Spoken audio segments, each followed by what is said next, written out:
Estamos a 12 días de la consulta y hasta ahora lo que se ve más claro es que un enemigo del gobierno es la expectativa. Terminó la consulta y ahora todo el mundo dice, bueno, ¿qué viene?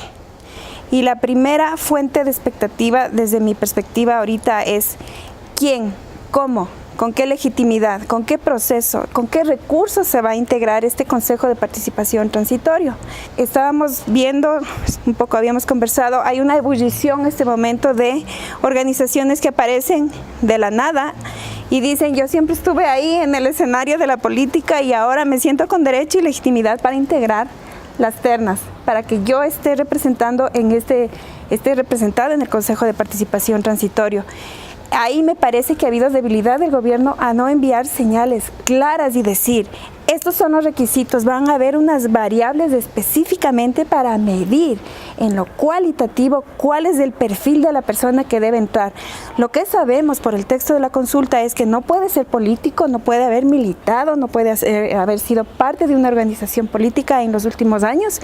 Sin embargo, es muy abierto el abanico de requisitos y ahí es donde entra este enemigo, la expectativa. Exactamente, creo que el gobierno va a tener que hacer sobre la marcha muchos ajustes que respondan a todas esas expectativas que ha generado en función de quiénes van a integrar. O sea, realmente se le vuelve un escenario muy complejo, es un laberinto ver qué pasos va a dar el gobierno para efectivamente que queden las personas que más capacidad y estén en función de lo que espera la comunidad sobre este Consejo de Participación. Creo que gana tiempo el gobierno con el Consejo de Participación, con la integración, porque lo que esperábamos era que se venga un momento económico. Necesitábamos las definiciones económicas y básicamente vemos que se extiende mucho más el plazo, se extienden los tiempos como para tomar decisiones que todos pensamos que son urgentes. O sea, saber qué efectivamente va a pasar, por ejemplo, con el modelo económico. Vamos a seguir con ese Estado que gasta desmesuradamente y no encuentra realmente recursos de un financiamiento propio, solamente acude a deuda. En fin, no hemos cambiado el modelo, seguimos con el modelo económico y estamos todavía en el espacio político con lo de la consulta y la integración del Consejo de Participación Ciudadana.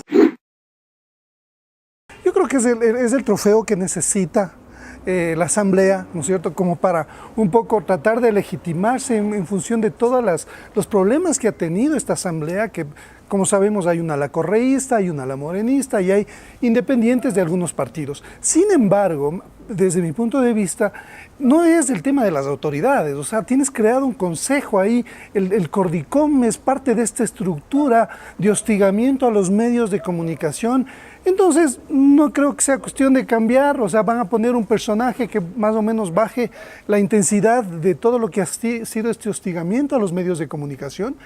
Entonces, me parece que la reflexión debería ir más bien por el lado de qué vamos a hacer con esta institucionalidad que creó el correísmo, cómo realmente devolverle a la ciudadanía entidades que le ayuden a mejorar como sociedad y que más bien favorezcan el trabajo de la prensa independiente, ¿no es cierto?, que favorezcan y que por un lado se acabe esa deriva de persecución institucional que dejó sentado el correísmo.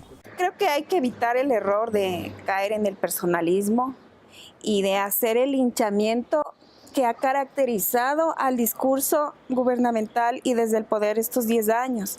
Y creo que como sociedad, porque al fin y al cabo, más que periodistas somos ciudadanos, debemos dar la vuelta a la página, al enfoque y decir, bueno, el señor Carlos Ochoa es una autoridad que en un momento actuó en forma legitimada desde el poder con unos mecanismos que le dio la institucionalidad de ese entonces. Creo que al tratar de pasar la página, el palimpsesto es un manuscrito antiguo que tú le borras y le reescribes y a veces lees debajo las cosas. Creo que el tono, el resultado de la consulta, al tenor del resultado de la consulta popular y de las respuestas en las 7 preguntas, la exigencia de los ciudadanos es cambia de manuscrito, no me hagas un palimpsesto. En ese sentido, interpretemos el tema de Carlos Ochoa. Él es una persona que actuó en la medida de las circunstancias en las que él vivió y de las que él fue funcional a ese momento del poder.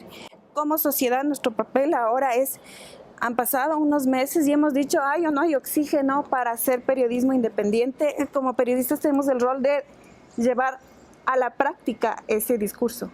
Vamos a demostrar que se puede hacer periodismo independiente, vamos a no caer en el linchamiento de esa figura y como concuerdo con Arturo, vamos a hacer presión para que se revise la institucionalidad. No puede ser que haya todas unas estructuras creadas para coartar el trabajo de la prensa.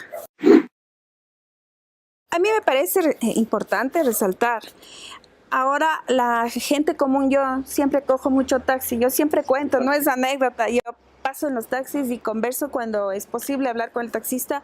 La gente común, como nosotros, tiene percepción de corrupción, es decir, hay una sensación de que ha habido gente que hizo buenos, jugosos negocios a costa del erario público estos años, y esa gente tiene una, primero ya está percibido, ya no es el discurso de ay, qué chéveres obras de estos 10 años. Ese es un primer ingrediente que me parece bien importante. La gente común ya percibe corrupción. 2, el fiscal, yo sí creo que este momento sabe que va a ser analizado y evaluado, al igual que todas las entidades de control.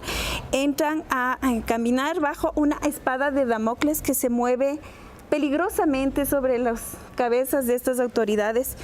Entiendo que el tema de Carlos Pareja Yanuseli es uno de los procesos que él tiene, y es tal la complejidad de su situación jurídica que estamos hablando, posiblemente tú me puedes corregir, de un revés en un proceso, pero él está enmarcado en una serie de procesos. Quizá tú ahí puedes un poco explicar mejor. Claro, bueno, hablamos del tema Odebrecht, que es el tema grueso de todo esto, porque un poco evidencia esa corrupción institucionalizada, porque está a diferentes niveles, en diferentes instituciones, a diferentes autoridades claves que entraron en este juego, ¿no es cierto?, de los sobornos. Entonces me parece que evidentemente ahora se van a decantar muy bien las autoridades. O sea, creo que quien muy hábilmente y de una manera más estratégica lo hizo, se adelantó a todo esto, fue el Contralor Pablo Celi. Entonces empezó a actuar, a conectarse con esa dinámica de hay que limpiar. O sea, entramos en un momento en el cual tenemos que investigar a todas las irregularidades que hubo durante el anterior gobierno, y empezó a moverse en ese sentido. O sea, creo que tuvo mucho olfato político, ¿no es cierto?, de qué es lo que quiere la sociedad. Y ahora estas otras autoridades que, por ejemplo, el triste papel que ha jugado el Consejo de Participación Ciudadana, que básicamente se encuentran en medio del torbellino y dicen, no, pues tenemos que irnos. O sea, no hicieron nada más que ser útiles a estos 10 años del correísmo. El fiscal tiene que virar la página, él sabe que tiene que jugarse por esta nueva época que estamos viviendo, es decir, básicamente seguir los procesos que tenga que seguir, enjuiciar a quien tenga que enjuiciar, y yo creo que vamos a tener muchísimas novedades, o sea, muchísimas noticias, información sobre nuevos procesados, se dará más agilidad a los casos, porque él, de alguna forma, como tiene este estigma de haber sido nombrado y haber sido asesor del presidente de la República, entonces él sabe que es el momento de desmarcarse completamente de eso, porque va a ser evaluado, porque tiene que rendir cuentas, y en fin, él también tiene una carrera que labrarse. Entonces creo que eso también las autoridades de control lo tienen muy en cuenta y van a jugarse por ese lado. Y al mismo tiempo es predecible que haya una multiplicación de denuncias a tenor de esta como necesidad de estar en el ojo público para que me lleven a mí el Consejo de Participación, porque yo soy el denunciólogo de turno y de moda. Creo que eso también es previsible para estos días.